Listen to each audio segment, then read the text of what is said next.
অন্তর্বর্তী সরকারের উপদেষ্টার পদ থেকে পদত্যাগ করা মোহাম্মদ নাহিদ ইসলাম বলেছেন, উপদেষ্টা হিসেবে দায়িত্ব পালনকালে তার বা তার পরিবারের কোনো সদস্যের নামে দেশের কোথাও জমি বা ফ্ল্যাট নেই এবং কেনাও হয়নি।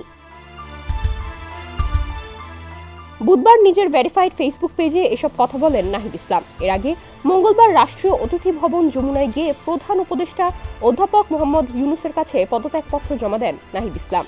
নতুন রাজনৈতিক দলে অংশ নিতে তিনি পদত্যাগ করেছেন। তিনি তথ্য ও সম্প্রচার মন্ত্রণালয় এবং ডাক, টেলিযোগাযোগ ও তথ্য প্রযুক্তি মন্ত্রণালয়ের দায়িত্বে ছিলেন। নাহিদ ইসলাম ফেসবুক পোস্টে লেখেন, উপদেষ্টা পদে যোগদানের আগে আমার কোনো ব্যাংক অ্যাকাউন্ট ছিল না। 21 আগস্ট উপদেষ্টা পদে দায়িত্ব পালনের জন্য সম্মানী গ্রহণের লক্ষ্যে সরকারিভাবে সোনালী ব্যাংকে একটি ব্যাংক অ্যাকাউন্ট খুলি। তিনি লেখেন, উক্ত অ্যাকাউন্টে 21 আগস্ট 2024 থেকে 26 ফেব্রুয়ারি 2025 পর্যন্ত লেনদেনের হিসাব জনগণের কাছে উপস্থাপন করছি। উক্ত হিসেবে 10,06,886 টাকা জমা হয়েছে এবং 9,96,188 টাকা উত্তোলিত হয়েছে। উল্লেখ্য, সোনালী ব্যাংকের এই অ্যাকাউন্টটি ছাড়া আমার অন্য কোনো অ্যাকাউন্ট নেই।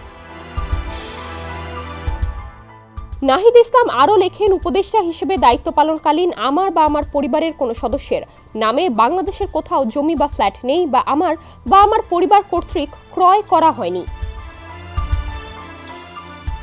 নাহিদ ইসলাম লেখেন, তার একান্ত সচিবের ইসলামী ব্যাংকের হিসেবে 36,028 টাকা রয়েছে। একান্ত সচিব হিসেবে দায়িত্ব নেয়ার পর তার নিজের নামে বা তার পরিবারের কারো নামে বাংলাদেশের কোথাও কোনো সম্পত্তি কেনা হয়নি। এছাড়া তার ব্যক্তিগত কর্মকর্তা সহ সংশ্লিষ্ট যে কারো সম্পদের স্বচ্ছ হিসাব রয়েছে, প্রয়োজনে উন্মুক্ত করা হবে।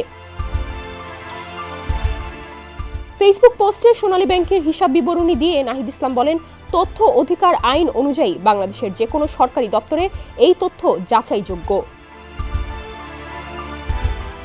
ডেস্ক রিপোর্ট, সমকাল।